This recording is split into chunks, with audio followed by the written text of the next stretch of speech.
جتنے بھی انبیاء کرام علیہم السلام آئے ہیں جن کی تعداد کم و بیش 1,24,000 ہے.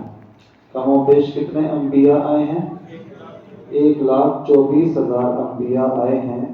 ان 1,24,000 انبیاء میں پھر کچھ ایسے منتخب انبیاء ہیں کہ اللہ تعالیٰ نے جن کو صحیفے عطا کیے ہیں، جن کو کتابیں عطا کی ہیں، جن کو شریعت عطا کی ہے، جنہیں صحائف، کتابیں یا شریعت عطا کی گئی، انہیں رسول کہا جاتا ہے. نبی اور رسول میں فرق ہے. سارے نبی نبوت میں سب کو نبوت عطا ہوئی ہے، سارے نبی ہیں، لیکن سارے نبی رسول نہیں.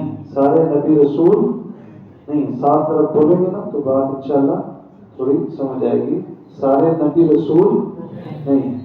اس سے پہلے تمہیداً میں یہ بات بھی عرض کرتا ہوں کہ عمومی طور پر آج کل جو ماحول بن چکا ہے وہ یہ ہے کہ جس طرح ہم لوگ موبائل پہ مختلف چیزیں دیکھتے رہتے ہیں. آج کل تو ہر کوئی ٹک ٹاکر بھی بن گیا اور ہر کوئی یوٹیوبر بن گیا. کوئی مسخرہ بن کر رہا ہے، کوئی اچھی بات بتا رہا ہے، کوئی کیا بات بتا رہا ہے. اور اسی طرح ہمارے جو علماء ہیں ان میں بھی ایک مزاج ہے کہ بس وہ اچھی سے اچھی خطابت پیش کرتے ہیں. اس خطابت میں مقصد کیا ہوتا ہے کہ میں جاؤں گا، بیان کروں گا، ترنم لگاؤں گا یا بڑا جوش سے فن خطابت سے تقریر کروں گا، لوگ خوش ہوں گے، اس کے بعد مجھے ہدیہ ملے گا. اور جب لوگ بھی مجلس برخاست ہو کے جائیں گے تو بتائیں گے کہ جی آج مولانا عابد صاحب نے بڑا زبردست کوئی خطیب بلایا ہوا تھا، بڑا پیارا وہ اشعار پڑھتا تھا، قرآن پڑھتا تھا، تقریر کرتا تھا. تو اگلے دن اگر کوئی پوچھے کہ آپ گئے تھے بیان میں تو آپ نے ختم قرآن کے بیان میں بات کیا سنی، مولانا صاحب نے بات کیا کی، تو باتیں بڑی زبردست تھی، بڑا جوشیدہ انداز تھا، بڑی زبردست آواز تھی، بڑی زبردست تقریر کی. بھئی تقریر تو کی، بات کیا کی؟ کیونکہ بات سنی نہیں توجہ سے. تو کیوں نہیں سنی؟ کیونکہ ہمارا آج کل مزاج صرف اور صرف یہ ہے، ہم صرف اپنی کانوں کو لذت پہنچانا چاہتے ہیں. ہر چیز میں ہمارا مقصد کیا ہے؟ قرآن ہمارا کانوں کو لذت پہنچانا.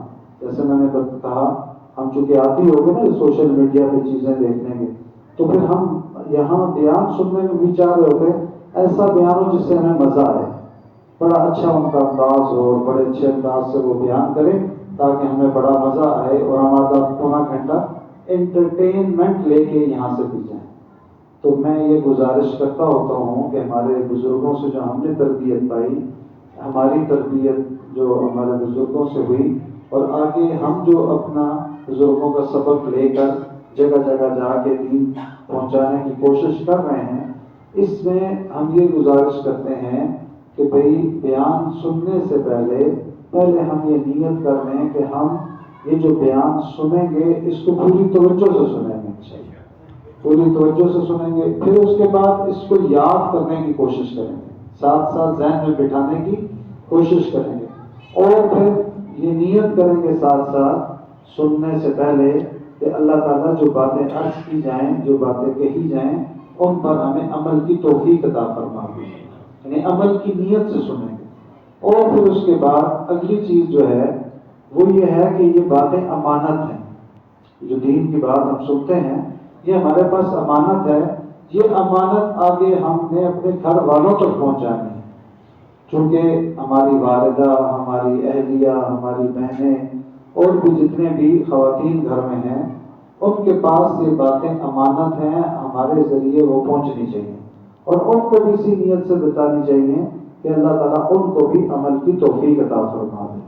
پھر تو میرا بھی اتنی دور سے آنا، آپ کا بھی رمضان کا یہ آخری عشرہ ہے، تقریباً 28 روزے رکھ کے ویسے بندہ کمزور ہو چکا ہوتا ہے، نڈھال ہو چکا ہوتا ہے، اور پھر اس کے بعد تراویح بھی پڑھے اور پھر تراویح کے بعد بیٹھ کے بیان سننا مشکل ہوتا ہے تھکاوٹ کی وجہ سے.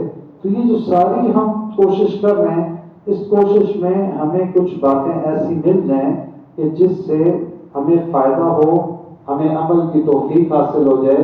اور آئندہ ہماری زندگی میں جو دینی اعتبار سے کمزوریاں ہیں وہ کمزوریاں دور ہو جائیں، وہ کمزوریاں ختم ہو جائیں۔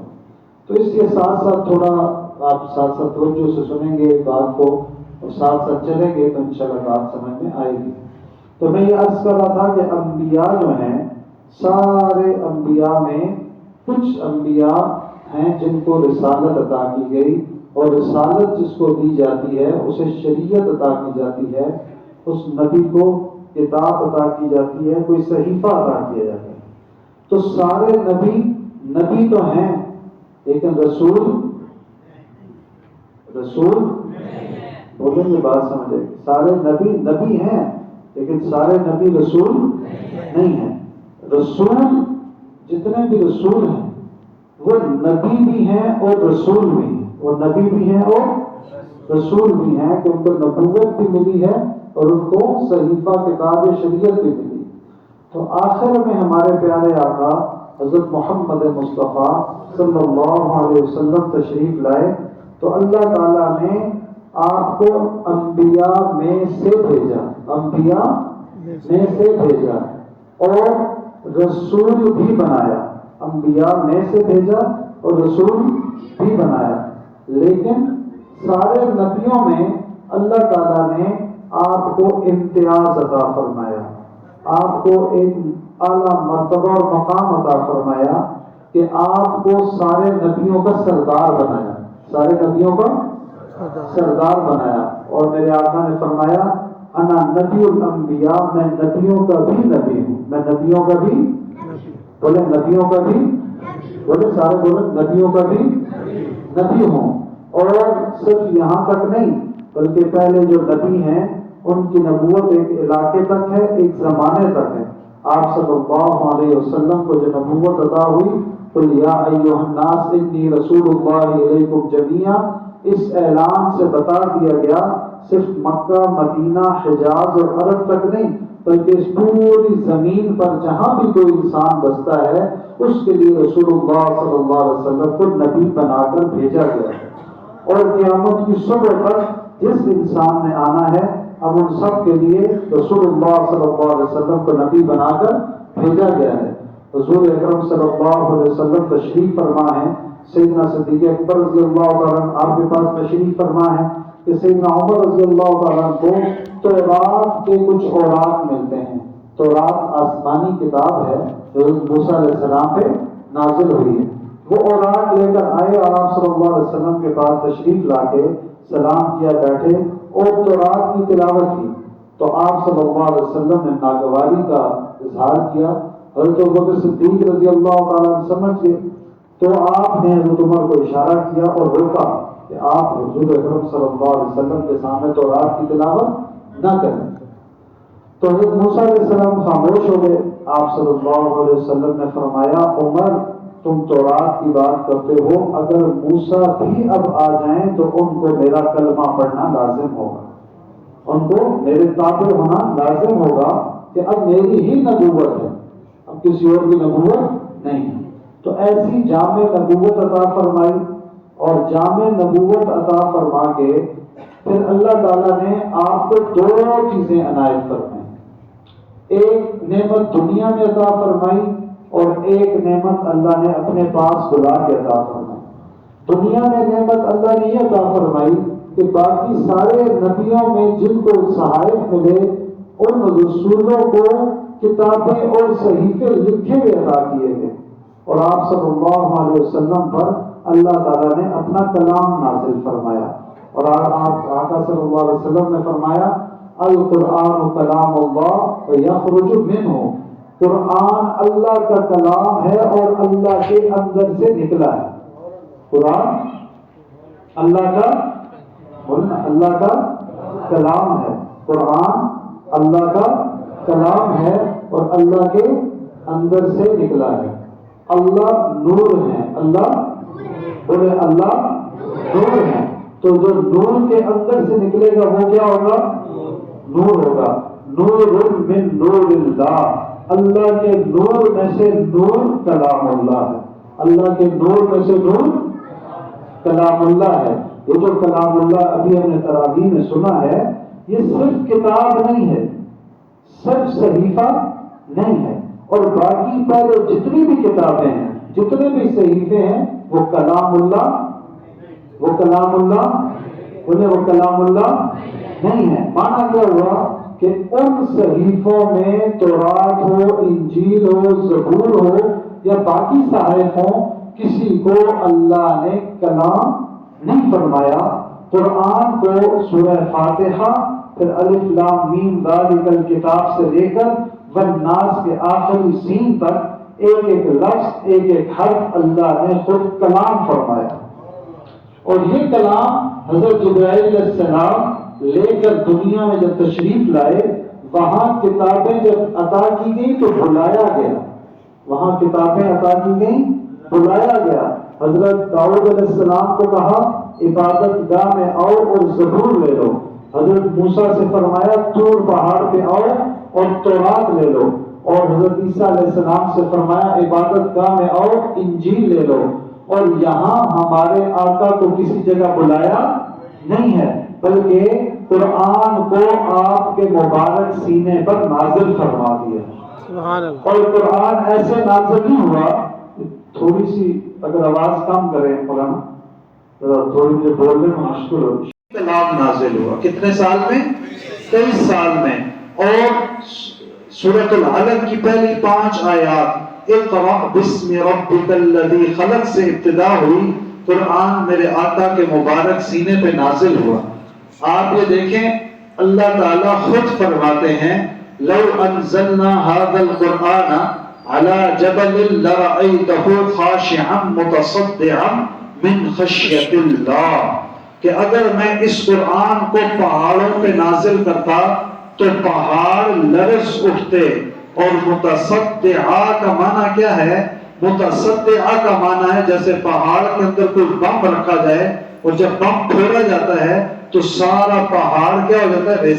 ریزہ ہو جاتا ہے۔ کہ قرآن اللہ کا کلام، اللہ کا نور اگر پہاڑ پہ اتارا جاتا تو پہاڑ کیا ہو جاتا؟ ریزہ ہو جاتا۔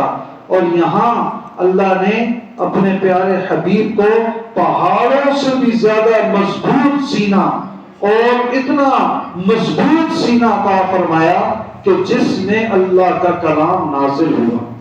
تو اللہ نے اس سینے کو کتنا مبارک فرمایا، اور کلام نازل ہوا، پھر آیات نازل ہوئیں، کبھی کسی سورت کی، کبھی کسی پارے کی، کبھی کس پارے کے کس رکوع کی، اور اس طرح بغیر ترتیب کے جو قرآن آج ہمارے سامنے ہے، قرآن اس ترتیب سے نازل نہیں ہوا۔ قرآن اس ترتیب سے نازل، بات سمجھ میں آ رہی ہے؟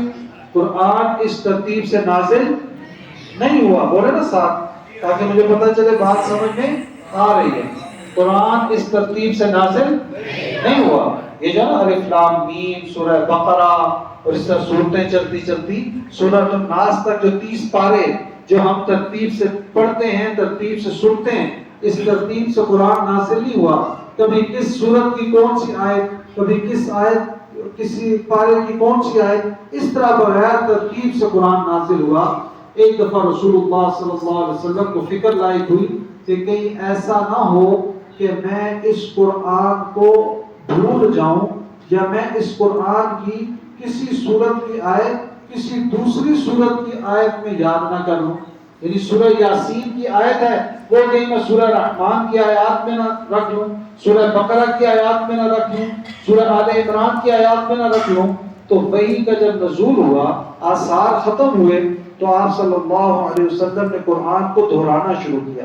اب جب دہرایا تو اللہ نے دوبارہ فوراً حضرت جبرائیل کو بھیجا اور فرمایا کہ میرے محبوب سے کہہ دو لا تحرک به لسانک لتعجل به انا علینا جمعہ وقرآنہ، کہ اے میرے محبوب آپ کو اپنی زبان کو تکلیف دینے کی ضرورت نہیں ہے، آپ کے سینے میں قرآن ہم نے نازل کیا، اور آپ کے سینے میں ہم ہی قرآن کو جمع کر دیں گے۔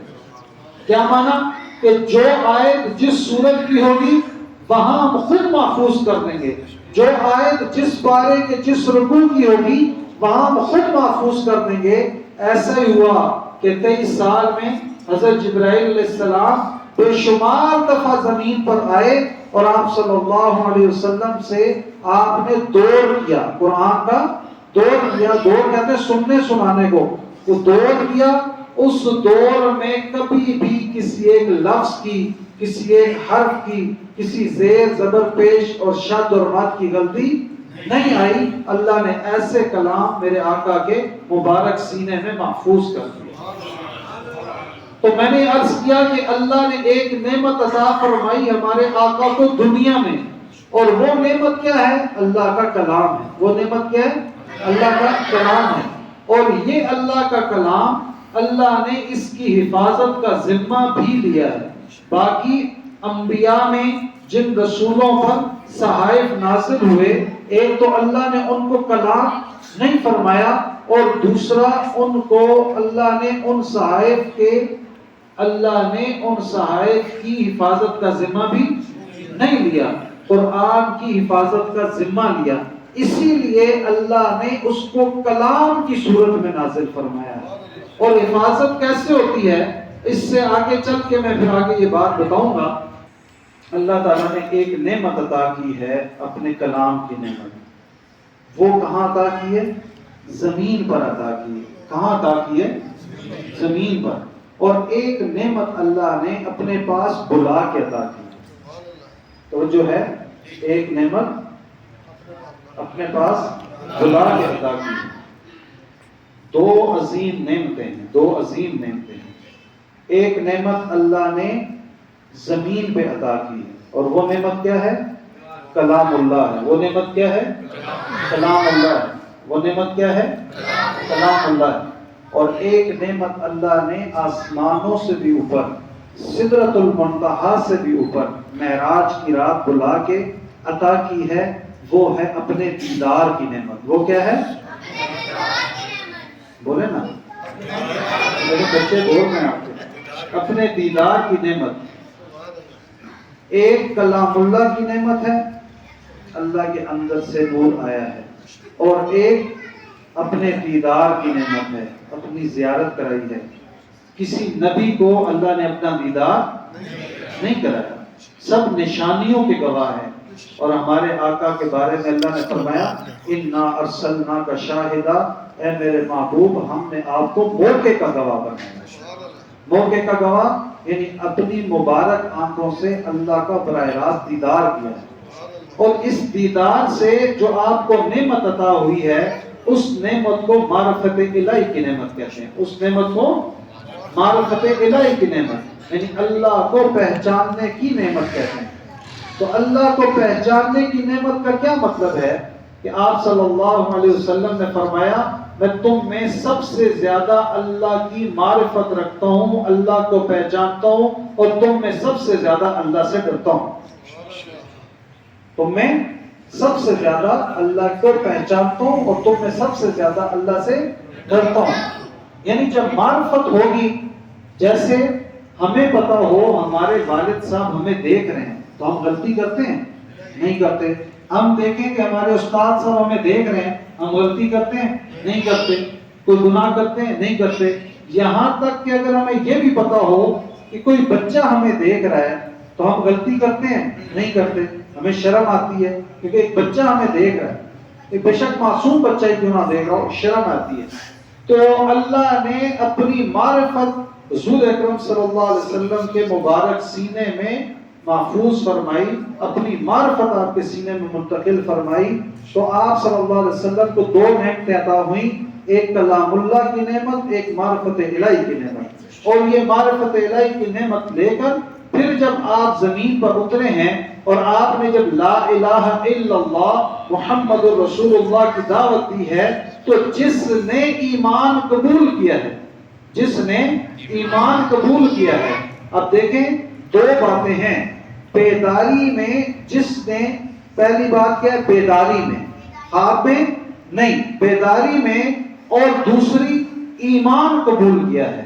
بیداری میں اور ایمان قبول کیا، دو چیزیں اکٹھی ہوئیں تو اللہ نے اس شخص کو صحابیت کا مقام عطا کیا. اور صحابی کون ہیں؟ کہ جنہیں وہ جو معرفت آپ کو عطا ہوئی تھی، وہ معرفت بیعت ہو کر کلمہ پڑھ کر ایمان قبول کرتے ساتھ ہی وہ صحابی کو وہ معرفت الہی مل جاتی ہے اور صحابی ایک بہت بڑے مقام پہ فائز ہو جاتے ہیں۔ اور صحابی کون ہے؟ صحابی کون ہے؟ جو بیداری کی حالت میں ایمان قبول کرے۔ پتہ چلا اس دور میں اگر کوئی ایمان قبول کرے اسے خواب میں رسول اللہ صلی اللہ علیہ وسلم کی زیارت ہوئے تو وہ صحابی نہیں بنے گا۔ اور اسی طرح ابو جہل جیسے بدبخت لوگ جنہیں آپ صلی اللہ علیہ وسلم کی بیداری میں زیارت تو نصیب ہوئی، ایمان قبول نہیں کیا، وہ بھی صحابی نہیں بن سکا۔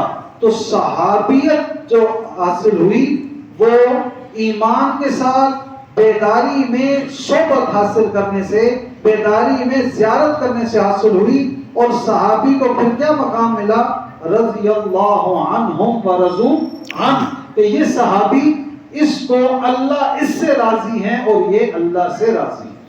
اور اس میں یہ بھی بات ہم سمجھ لیں کہ صحابہ کو یہ جو رضا کے پروانے ملے ہیں یہ نمازوں، صرف نمازوں کی وجہ سے نہیں، صرف تہجد کی وجہ سے نہیں، صرف روزے رکھنے کی وجہ سے نہیں، صرف جہاد کرنے کی وجہ سے نہیں، بلکہ صحبت رسول صلی اللہ علیہ وسلم کی وجہ سے رضی اللہ عنہم ورضوا عنہ کے پروانے ملے۔ تو صحابہ کو یہ دو نعمتیں عطا کی گئیں۔ ایک کلام اللہ کی نعمت، یہ جو کلام اترا ہے یہ صرف حروف نہیں اترے، ان حروف کے معانی بھی نازل ہوئے، ان حروف کے معارف بھی نازل ہوئے، ان کی تفسیر بھی نازل ہوئی۔ تو آپ صلی اللہ علیہ وسلم جب قرآن کی تلاوت فرماتے یتلو علیہم آیاتہ، اور ساتھ فرمایا وَيُعَلِّمُهُمُ الْكِتَابَ وَالْحِکْمَةَ، کہ صرف تلاوت نہیں، قرآن جو اتر رہا ہے اس کی تلاوت کریں تاکہ یہ صحابہ اس کو یاد کرتے جائیں اور ان کے سینوں میں یہ نور منتقل ہوتا جائے۔ وَيُعَلِّمُهُمُ الْكِتَابَ وَالْحِکْمَةَ، اور اس کتاب، اس قرآن کے جو معنی ہیں، معارف ہیں، تفسیر ہے، تشریح ہے، وہ بھی آپ بیان کریں، وہ بھی صحابہ کے سینوں میں منتقل ہوتی چلی گئی۔ تو صحابہ آپ صلی اللہ علیہ وسلم کے سامنے جب تشریف فرما ہوئے ہیں، میں پہلے یہ بات عرض کر گیا کہ صحابیت ایک الگ ان کو مرتبہ حاصل ہوا۔ صحابیت کا جو درجہ ملا ہے وہ صحبت اور ایمان سے ملا ہے، اور اس پر ان کو رضی اللہ عنہم ورضوا عنہ کا پروانہ مل گیا۔ اور پھر اس کے بعد صحابہ کو کیا چیز حاصل ہوئی؟ وہ اصحاب صفہ کے چبوترے پر بیٹھ کے حضور اکرم صلی اللہ علیہ وسلم کے سامنے دو زانو ہو کر آپ نے پورا قرآن سیکھا، اس قرآن کو یاد کیا، اس قرآن کا معنی یاد کی، تفسیر یاد کی اور احادیث کو محفوظ کیا۔ اس طرح جو قرآن کا نور ان کی صورت میں ہے وہ صحابہ کرام کے سینوں میں منتقل ہو گیا۔ اور بے شمار صحابہ ہیں اور ان میں بڑے بڑے حافظ تیار ہوئے، عالم تیار ہوئے، فقیہ تیار ہوئے، محدث تیار ہوئے، ان کی ایک پوری تفصیل ہے۔ اور دوسری نعمت آپ صلی اللہ علیہ وسلم کو جو اللہ نے معرفت الہی کی عطا فرمائی وہ بھی صحابہ کے سینوں میں منتقل ہوئی، اور صحابہ کو بھی اس نعمت کا حصول ہوا، اور صحابہ بھی معرفت کے اس بڑے منصب پہ فائز ہو گئے۔ معرفت کیا ہے کہ ایک صحابی حضور اکرم صلی اللہ علیہ وسلم کی خدمت میں حاضر ہوتے ہیں اور عرض کرتے ہیں کہ یا رسول اللہ میں قضائے حاجت نہیں کر پا رہا ہوں، یعنی میں واش روم جا نہیں پا رہا ہوں۔ تو آپ صلی اللہ علیہ وسلم نے دریافت فرمایا کیا وجہ ہے، کوئی بیماری ہے، کوئی تکلیف ہے؟ تو صحابی نے عرض کیا یا رسول اللہ صلی اللہ علیہ وسلم میں جب بھی تقاضا کرنے کے لیے جاتا ہوں تو اللہ میرے ساتھ ہوتے ہیں، اور مجھے شرم آتی ہے کہ میں اللہ کے سامنے اپنا سطر کھولوں۔ یعنی آج ہمارا ایمان ہے، قرآن نے کہا وَهُوَ مَعَكُمْ أَيْنَمَا كُنتُمْ، تم جہاں کہیں ہو اللہ تمہارے ساتھ ہیں۔ اور کتنے ساتھ ہیں؟ نَحْنُ أَقْرَبُ إِلَيْهِ مِنْ حَبْلِ الْوَرِيدِ، رگے جان سے بھی، شہ رگ سے بھی زیادہ قریب ہیں۔ اور ان اللہ علیم بذات الصدور، دلوں کے اندر تک کو جانتے ہیں۔ یہ ہمارا ایمان ہے یا نہیں ہے؟ لیکن استحضار نہیں ہے، یقین نہیں ہے۔ کیا ہمیں عام حالت میں صبح سونے سے صبح جاگنے سے رات سونے تک کیا ہر وقت ہمارے دل پر یہ کیفیت ہے کہ اللہ ہمارے ساتھ ہے؟ اللہ ہمیں دیکھ رہے ہیں، نہیں ہے یہ کیفیت۔ اور اسی طرح یہ کیفیت نماز میں بھی نہیں ہے۔ لیکن نماز کے بارے میں کیا حکم آیا؟ ان الصلاۃ تنہی عن الفحشاء والمنکر، کہ نماز بے حیائی اور بری باتوں سے روکتی ہے، بے حیائی اور بری باتوں سے روکتی ہے۔ ایمان سے بتائیں، میں بھی آج یہاں ممبر پہ بیٹھا ہوں، آپ بھی مسجد میں تشریف فرمائیں، کیا ہماری کوئی ایک نماز ایسی ہے جس نے ہمیں برائی سے روکا ہو، جس نے ہمیں عرصہ دراز سے ہم نمازیں پڑھ رہے ہیں، لیکن یہ نماز بھی پڑھ رہے ہیں برائی بھی ہو رہی ہے، نماز بھی پڑھ رہے ہیں غلطیاں بھی ہو رہی ہیں؟ تو صحابہ کرام کی نمازیں تو ایسی نہیں تھی۔ صحابہ کرام نماز پڑھتے تھے، ایمان قبول کیا، معرفت حاصل ہوئی، نماز پڑھتے ہیں، اس نماز کی برکت سے کوئی گناہ نہیں ہو رہا، کوئی غلطی کوئی خطا نہیں ہو رہی۔ ہم سے کیوں ہو رہی ہے؟ اس کی وجہ یہ ہے کہ نماز کے کچھ درجات ہیں۔ سب سے پہلے نماز میں ہم چیز سیکھتے ہیں، نماز کا ڈھانچہ۔ نماز کا ڈھانچہ کیا ہے؟ کہ ہاتھ یہاں تک اٹھاتے ہیں، ہاتھ یہاں باندھتے ہیں، اور قیام کی حالت میں نظر جو ہے وہ سجدے کی جگہ ہو، پھر رکوع کریں گے ایسے انگلیاں کھول کے، اور کمر سیدھی ہونی چاہیے، اور نظر پھر پاؤں کی انگلیوں پہ ہو، پھر جب دوبارہ کھڑے ہوں گے اور پھر سیدھا کھڑے ہو کے دوبارہ سجدے میں جائیں گے، ہاتھ یہاں رکھیں گے، پیچھے سے پاؤں موڑیں گے، ناک اور ماتھا زمین پہ برابر لگا ہوگا، اگر جگہ نرم ہوگی تو ماتھے کو تھوڑا دبائیں گے کہ اس کی نرمی ختم ہو جائے، تب سجدہ ہوگا۔ پھر اسی طرح تشہد میں بیٹھیں گے، ایک پاؤں موڑیں گے، ایک بچھائیں گے، اور اشہد اللہ پہ انگلی اٹھائیں گے، اور پھر السلام علیکم ورحمۃ اللہ، السلام علیکم ورحمۃ اللہ۔ اس طرح نماز کا یہ ڈھانچہ ہے۔ یہ کیا ہے؟ ڈھانچہ ہے۔ پھر اس کے اندر کیا پڑھیں گے؟ سب سے پہلے ثنا پڑھیں گے، پھر سورہ فاتحہ، پھر ایک سورت ملائیں گے، پھر اللہ اکبر کر کے پھر ہم سبحان ربی العظیم پڑھیں گے، پھر سمیع اللہ لمن حمدہ، اور اسی طرح سجدے میں سبحان ربی الاعلیٰ، اور پھر دوبارہ التحیات درود شریف اور یہ پڑھ لیں گے، مکمل ہو جائے گا۔ اب جب اندر پڑھنے کی بات آتی ہے تو ہم تجوید سیکھتے ہیں کہ نماز تجوید کے ساتھ ٹھیک ہو جائے۔ پھر اس کے بعد ہمیں فرض اور اس کے اندر واجب اور سنتیں سکھائی جاتی ہیں کہ کچھ نماز کی شرائط ہیں، جیسے جسم کا پاک ہونا، کپڑوں کا پاک ہونا، جگہ کا پاک ہونا، قبلہ رخ ہونا، اس طرح کچھ شرائط ہیں۔ اسی طرح پھر اندر کے فرائض ہیں، تو قیام فرض ہے، رکوع فرض ہے، سجدہ دونوں سجدے فرض ہیں، اور اسی طرح بیچ میں واجبات بتائے جاتے ہیں، سنتیں بتائی جاتی ہیں۔ یہ تو ہوگی نماز فقہی لحاظ سے، یہ فقہی لحاظ سے نماز ہوگی، تجوید کے لحاظ سے نماز ہوگی۔ ایک تو یہ نماز ہے۔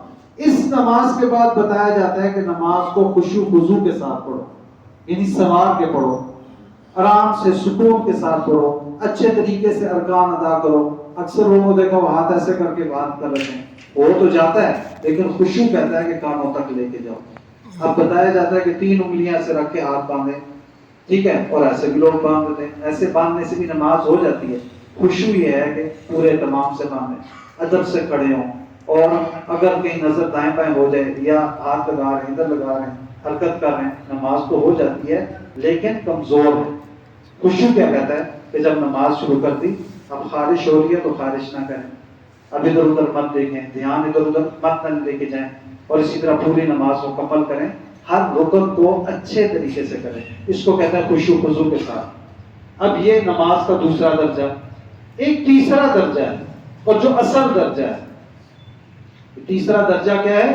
اصل درجہ ہے کہ آپ صلی اللہ علیہ وسلم نے فرمایا لا صلاۃ الا بحضور القلب، اس شخص کی نماز نہیں ہوتی جس کا دل نماز میں حاضر ہی نہیں۔ حضور قلب کے بغیر جو نماز پڑھی وہ نماز نہیں۔ اب دیکھیں، جس کا ڈھانچہ ٹھیک ہے، تجوید ٹھیک ہے، فقہ اعتبار سے نماز ٹھیک ہے، خشوع خضوع سے پڑھ رہا ہے، اس کے بعد اس کے لیے لازم ہے کہ وہ ایسی نماز پڑھے کہ اس کا دل اللہ کی بارگاہ میں حاضر ہو۔ اور کیسے حاضر ہو؟ آپ صلی اللہ علیہ وسلم نے فرمایا احسان کے بارے میں کہ نماز میں احسان کی کیفیت پیدا کرو۔ احسان کیا ہے؟ ان تعبد اللہ کانک تراہ فان لم تکن تراہ فانہ یراک، اللہ کی عبادت ایسے کرو جیسے تم اللہ کو دیکھ رہے ہو، اور کم از کم اتنا نہیں کر سکتے تو اتنی کیفیت ہو کہ اللہ اکبر کہیں تو ایسی نماز ہو کہ اللہ مجھے دیکھ رہے۔ 2 درجے بتائے۔ ایک درجہ کہ میں نے جب عبادت ایسے کی جائے کہ جب تکبیر تحریمہ کر کے اللہ اکبر کہیں تو دل پہ یہ کیفیت وارد ہو کہ میں اللہ کو دیکھ رہا ہوں، اور اگر یہ کیفیت نہیں تو کم از کم یہ ہو کہ اللہ مجھے دیکھ رہے ہیں۔ اب ہم ایمانداری سے بتائیں، میں بھی اپنا جائزہ لوں، آپ بھی لیں، ہم میں سے کس کی نماز ایسی نماز ہے؟ ہم میں سے کس کی نماز اگر ڈھانچہ ٹھیک نہیں ہے علماء سے ڈھانچہ سیکھیں، اگر تجوید صحیح نہیں ہے تو قاری صاحب سے تجوید سیکھیں، اور اگر فقہی طور پہ کمزور ہے تو وہ ٹھیک کریں، پھر خشوع اپنائیں۔ پھر اگلی چیز ہے کہ نماز کو اس طرح نماز بنائیں کہ حضوری والی نماز حاصل ہو۔ تو یہ حضوری والی نماز حاصل کرنے کے لیے نماز کے اندر، عبادت کے اندر اللہ کی معرفت کا ہونا ضروری ہے، اور اس معرفت کے لیے اللہ تعالیٰ نے اپنے نبی کو اپنے پاس بلا کے وہ معرفت منتقل فرمائی۔ جو معرفت یعنی مبارک آنکھوں سے اللہ کا دیدار کیا، معرفت دے کر آئے۔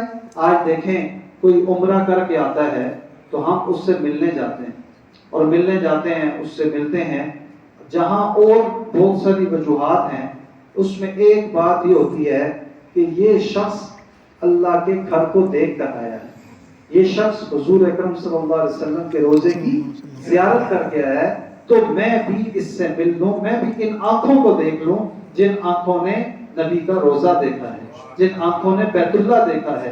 تو صحابہ کو وہ آنکھیں ملی ہیں جنہوں نے اپنے رب کو دیکھا، وہ آنکھیں دیکھی ہیں نا صحابہ نے، وہ چہرہ دیکھا ہے، وہ آنکھیں دیکھی ہیں جن آنکھوں نے اللہ کا دیدار کیا ہے۔ تو صحابہ کو یہ معرفت الہی بھی حاصل ہوئی ہے، دونوں نعمتیں حاصل ہوئی، کلام اللہ کی نعمت یعنی کلام اللہ میں صرف قرآن کو یاد کرنا نہیں، ان کے معانی، ان کے معارف، ان کے علوم، احادیث ساری صحابہ کے سینوں میں منتقل ہوئی، اور صحابہ کرام کے سینوں سے پھر آج تک دینی مدارس کے اندر جو قرآن ناظرہ پڑھایا جا رہا ہے، حفظ کرایا جا رہا ہے، کتابوں میں علم دین پڑھایا جا رہا ہے، فقہ پڑھائی جا رہی ہے، احادیث پڑھائی جا رہی ہیں، وہ سارا وہی نور نبوت ہے، وہ علم نبوت ہے، اور اس علم نبوت کا نور ہے جو آپ صلی اللہ علیہ وسلم کے مبارک سینوں سے صحابہ کرام کے سینوں میں، صحابہ کرام کے سینوں سے تابعین کے سینوں میں، تابعین کے سینوں سے تبع تابعین کے سینوں سے، اور وہاں سے ہوتا ہوتا ہوتا ہوتا آج کے مستند علماء کے سینوں میں وہ نور پہنچ چکا ہے۔ اور اسی طرح جو آپ صلی اللہ علیہ وسلم کے سینے میں اللہ نے اپنی معرفت ڈالی، وہ بھی صحابہ کرام کے سینوں میں منتقل ہوئی۔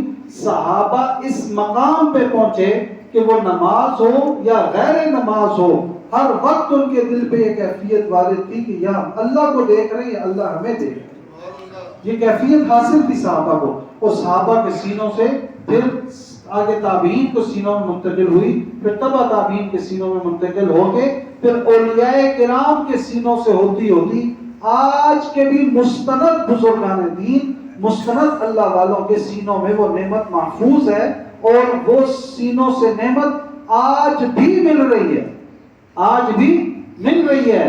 ہاں یہ ہے کہ پیاسے ختم ہو گئے ہیں، اس کی طلب والے کم رہ گئے ہیں، لیکن نعمت آج بھی موجود ہے، اور انشاءاللہ اللہ نے جیسے اس قرآن کی حفاظت کا ذمہ لیا ہے، تو اس قرآن پہ عمل کرنے کے لیے جو اللہ نے اپنی معرفت عطا فرمائی، اس کی بھی حفاظت قیامت کی صبح تک ہوتی رہے گی۔ یعنی حفاظ پیدا ہوتے رہیں گے، حفظ کے استاد قیامت کی صبح تک جاری رہیں گے، علم دین پڑھانے والے قیامت کی صبح تک جاری رہیں گے، اور اس دین پر عمل کروانے والے، تزکیہ نفس کرنے والے، تقوی پیدا کروانے والے، جیسے اللہ تعالیٰ نے تقوی کے لیے کیا حکم دیا، یا ایھا الذین آمنوا اتقوا اللہ وکونوا مع الصادقین، کہ اے ایمان والو تقوی اختیار کرو، اور کیسے کرو، کونوا مع الصادقین، سچوں کے ساتھ ہو جاؤ، اللہ کے ولیوں کے ساتھ ہو جاؤ، بزرگان دین کے ساتھ ہو جاؤ۔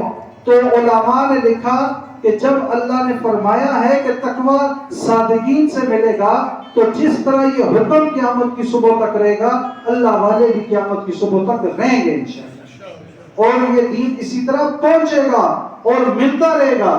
ہم نے اگر قرآن سیکھنا ہے تو انشاءاللہ اللہ نے مدارس عطا کیے ہوئے ہیں، علم دین سیکھنا ہے تو بڑے بڑے مدارس اور بڑے بڑے علماء موجود ہیں، اور اسی طرح اگر اللہ کی معرفت حاصل کرنی ہے تو خانقاہیں موجود ہیں، اللہ والے موجود ہیں جن سے ہمیں یہ معرفت الہی مل سکتی ہے۔ تو اس لیے ہم کوشش کریں، ایک تو یہ نیت کریں کہ انشاءاللہ ہم اب خود بھی، ضروری نہیں ہے کہ بڑے ہو گئے ہیں تو ہمارے قرآن میں کوئی پڑھنے میں کمزوری رہ گئی ہے تو اس کمزوری کو ٹھیک کریں، اس عمر میں بھی ہم نیت کر کے قرآن کو ٹھیک کریں، پڑھیں، اور بالخصوص اپنی اولاد کی فکر کریں، اپنے اولاد کو قرآن کے حافظ بنائیں، قرآن کے ساتھ اگر حفظ نہیں کروانا تو کم از کم مساجد میں بچوں کو بھیج کے، مدارس میں بچوں کو بھیج کے قرآن کا ناظرہ پڑھیں۔ آج ایک بڑا المیہ ہے کہ ہم نے کچھ عرصہ پہلے ہمارے کچھ ایسے قاری حضرات، ان کو لوگوں نے بلایا کہ جی گھر میں آ کے قرآن پڑھا دو۔ وہ قاری صاحب 5 منٹ 10 منٹ 15 منٹ گھر میں قرآن پڑھا رہے ہیں اور بس اپنی ایک فارمیلٹی پوری کر کے جا رہے ہیں۔ اور اسی طرح اب اگلا دور کیا آ گیا، اب اس کی بھی زحمت نہیں ہے، بس آپ گھر سے ہی ہمارے آن لائن ہمارے بچوں کو پڑھا دیں۔ تو بھائی آن لائن موبائل سے وہ جو اللہ کے کلام کا نور ہے وہ سینوں میں منتقل نہیں ہے۔ دوسرا، پانی جب پہلے دور میں، اب تو سہولت ہوگی نا، گھر گھر میں کنواں، گھر گھر میں کنیکشن لگ گئے، پانی کی سپلائی پہنچ رہی ہے۔ پہلے دور میں پانی کے لیے کنویں پہ جایا کرتے تھے لوگ، کنویں سے پانی بھر کے لاتے تھے۔ تو یاد رکھیں علم دین اسی کو حاصل ہوگا، قرآن کا نور اسی کو حاصل ہوگا جو خود چل کے، طالب بن کے، پیاسا بن کے استاد کے سامنے جا کے بیٹھے۔ آن لائن پڑھنے والے کو قرآن کا نور حاصل نہیں ہو سکتا، آن لائن بیان سننے والے کو، آن لائن درس لینے والے کو، آن لائن علم دین سیکھنے والے کو کبھی بھی علم کا نور حاصل نہیں ہو سکے گا۔ آج دیکھیں نا کتنا ایک بہاؤ ہے اس میڈیا کا، سوشل میڈیا کا، موبائل کا، انٹرنیٹ کا، کہ آج ایسے لوگ بھی لانچ ہو چکے ہیں جنہوں نے دو زانو ہو کے کسی مستند عالم دین سے دین پڑھا ہی نہیں، خود ہی مطالعہ کیا اور دین پڑھا رہے ہیں۔ اور ہماری نئی نسل آسانی سہولت کے لیے، اور ہم خود بھی اتنی کوشش نہیں کر رہے کہ ہم مسجد کے جو امام صاحب ہیں، مولانا صاحب ہیں، استاد صاحب ہیں، قاری صاحب ہیں، ان کے پاس آئیں، ان کے پاس اپنا قرآن ٹھیک کر لیں، ان کے پاس ہم دین پڑھ لیں۔ اتنا نہیں، آسانی کے لیے سوشل میڈیا کھولا اور یہ بھی نہیں دیکھا کوئی کیا بات کر رہا ہے، کوئی کیا بات کر رہا ہے، تو لاجک سے جو بات کر رہا ہے، لاجک سے، منطق سے، اس کی باتوں میں ہم پھنس رہے ہیں، نوجوان نسل کو پھنسا رہے ہیں، اور آہستہ آہستہ آہستہ ہماری نوجوان نسل ڈاکٹرز، پروفیسرز، انجینئرز کے بیان سن سن کے وہ دین سے دور ہو چکی۔ آج دیکھ لینا، پچھلے سال بھی میں یہ بات کی، ہر سال جہاں جہاں تراویح میں جا رہا ہوں بیان کرنے کے لیے، میں دیکھ رہا ہوں صرف ہمارے بڑے بزرگ صرف وہ تراویح میں کھڑے ہیں، نوجوان کہاں ہیں؟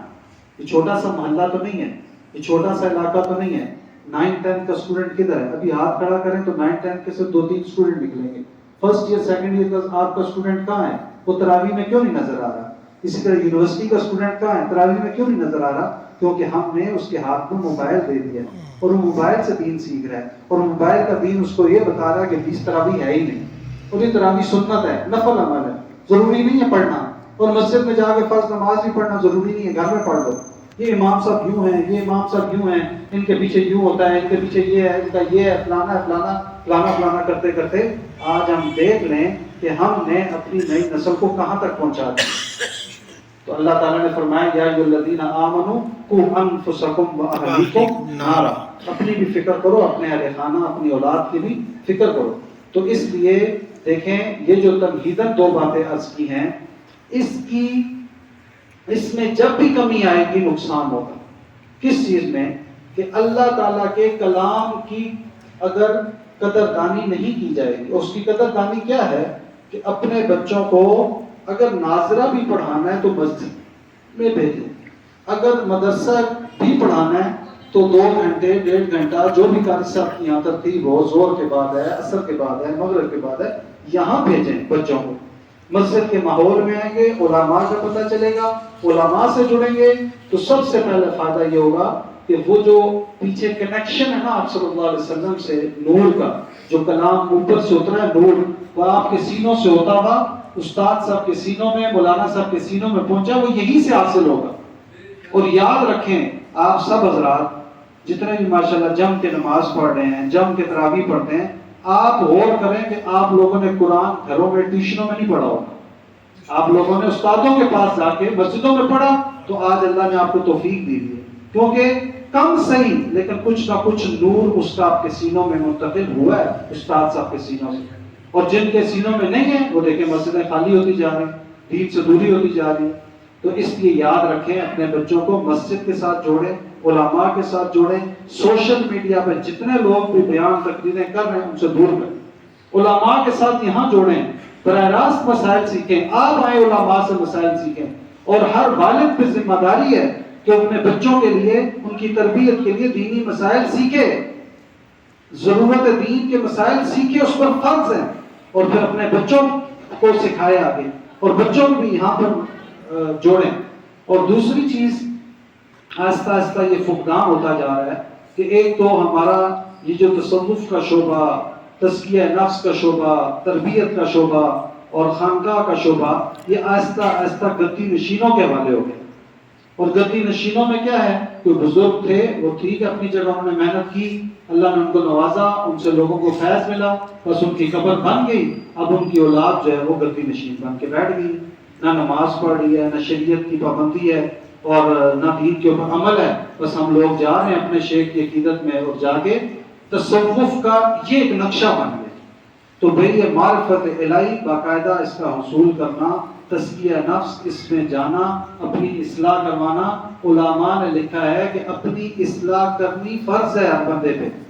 تو اس کے لیے کسی کامل شیخ کے پاس جانا, کسی کے پاس جا کے اپنی تربیت کروانا, ان سے اس معرفت الہی کا حاصل کرنا, یہ بھی فرض ہے.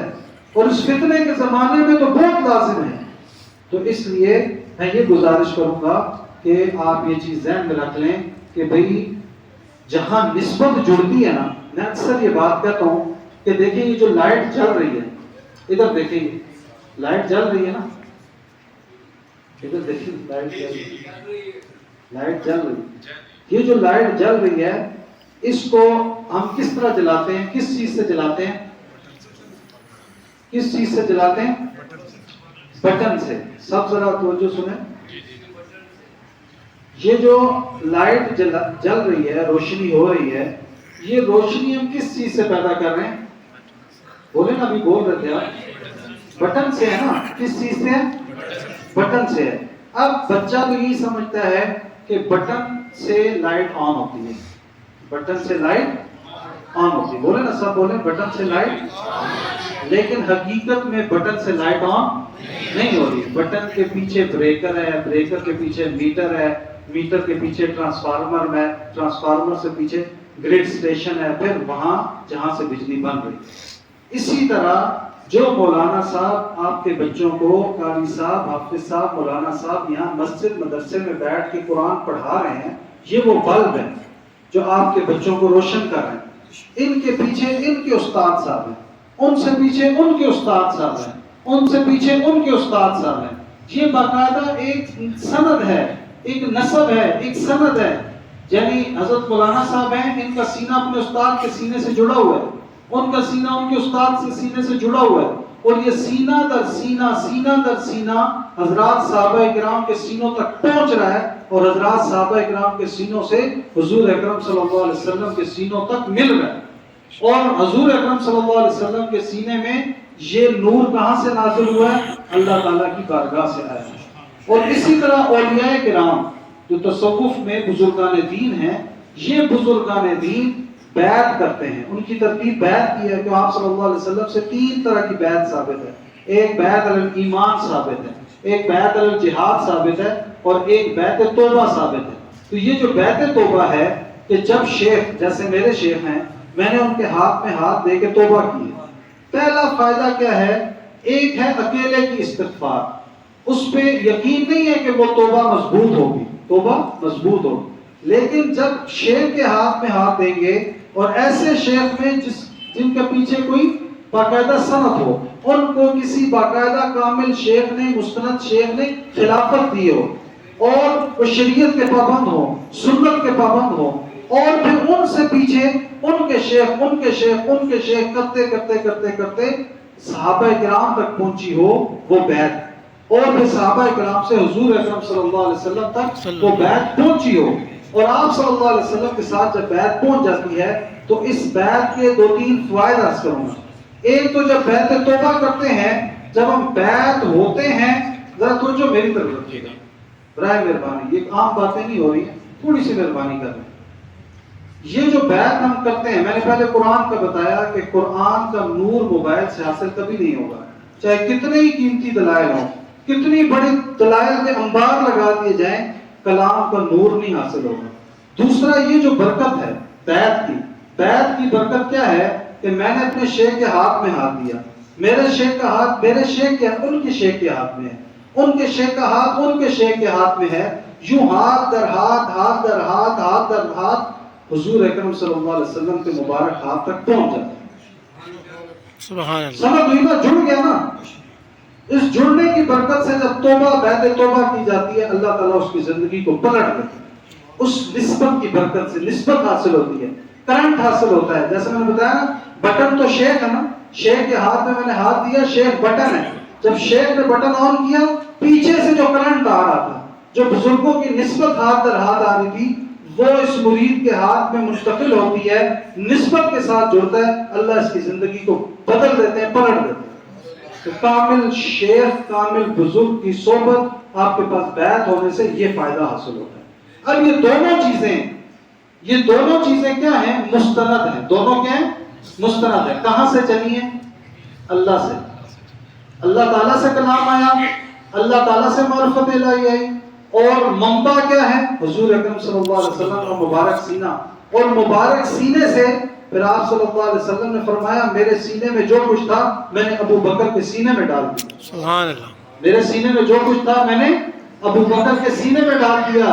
اور ہمارا عقیدہ ہے اس چیز کے اوپر، اہل سنت والجماعت کا اس پہ اتفاق ہے، اجماع ہے کہ حضرت ابو بکر صدیق صرف انتظامی خلیفہ نہیں تھے، بلکہ حضور اکرم صلی اللہ علیہ وسلم کے روحانی خلیفہ بھی تھے.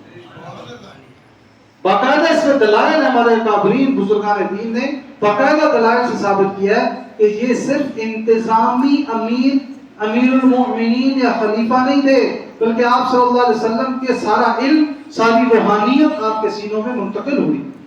تو حضرت ابوبکر صدیق سے پھر صحابہ اکرام، حضرت سیدنا علی المرتضیٰ، اور بعد میں بڑے بڑے کبار صحابہ، اور آپ سے پھر بزرگان دین سے یہ سلسلہ چلا. تو اس لیے میں گزارش کروں گا، میری ساری باتوں کا آخری لبے لباب یہ ہے کہ دیکھیں، آپ موبائل پہ اپنی اصلاح نہیں کروا سکتے، آپ موبائل پہ قرآن نہیں پڑھ سکتے، آپ موبائل پہ علم دین نہیں سیکھ سکتے. ظاہری چیز آپ سیکھ رہے ہیں، باطنی علم کی معرفت، نور اللہ کی معرفت اور نور آپ کو نہیں مل سکتا. وہ تبھی ملے گا جب کسی باقاعدہ مستند حافظ قرآن، قاری قرآن، عالم دین کے سامنے دوزانو ہو کر بیٹھیں گے، صحابہ کی ترتیب پہ طالب بن کر علم حاصل کریں گے تو سینوں میں منتقل ہوگا. اسی طرح کسی کامل شیخ کی صحبت میں بیٹھ کے طالب بن کر اپنی اصلاح کی نیت سے تلاش کریں گے، کوشش کریں گے، کسی کامل بزرگ کے ہاتھ میں ہاتھ دے کر پھر اپنی اصلاح کروائیں گے، اور جس طرح وہ ترتیب بتائیں گے اس طرح محنت کریں گے تو معرفت حاصل ہوگی. اور اس معرفت سے نماز غیر نماز، عبادت غیر عبادت میں یہ کیفیت حاصل ہوگی کہ اللہ ہر وقت ہمارے ساتھ ہیں اور اللہ ہر وقت ہمیں دیکھ رہے ہیں. تو یہ جو چیزیں ہیں یہ موبائل پہ کبھی حاصل نہیں ہوں گی، سوشل میڈیا سے کبھی حاصل نہیں ہوں گی، ڈاکٹر، پروفیسر، انجینئر کے بیان سے کبھی حاصل نہیں ہوگی. اور یہ پہلے فتنے نہیں ہیں، 1450 سال میں ایسے بے شمار لوگ پیدا ہوئے جو کڑی در کڑی سلسلہ چل رہا ہے ہمارے دین کا، اس سے الگ کرنے کی کوشش کی. جو الگ ہوئے، الگ بنے، وہ گمراہ ہو گئے، انہوں نے عقیدے خراب کر لیے، ایمان سے ہاتھ دھو بیٹھے، اور یہاں تک کہ اعمال صالحہ کیا تھے بنا کر کے دنیا سے گئے. تو اس لیے ہم کوشش کریں.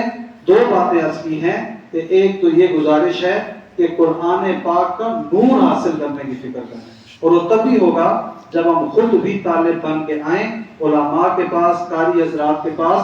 اور بالخصوص اپنے بچوں کو میری گزارش ہے کہ اپنے بچوں کو قاری صاحب کے پاس بھیجیں، وقت مقرر کریں. ہم کیا کر رہے ہیں؟ ہمارے بچے نے 4 گھنٹے ٹیوشن پڑھنی ہے، اس لیے ہم صرف 5 منٹ کے لیے گھر میں قرآن پڑھائیں گے. تو پھر وہ بچہ کیا آپ کے لیے جب ہم دنیا سے جائیں گے قبر میں تو کیا وہ ہمارے لیے دعا کرے گا؟ قرآن پڑھے گا؟ تو اللہ تعالیٰ سے جو گزارش، اللہ تعالیٰ سے دعا ہے جو باتیں اصلی ہیں اللہ تعالیٰ ان کو خوب اچھی طرح سمجھنے کی اور ہم سب کو عمل کرنے کی توفیق عطا فرمائے۔ وما علینا الا البلاغ المبین۔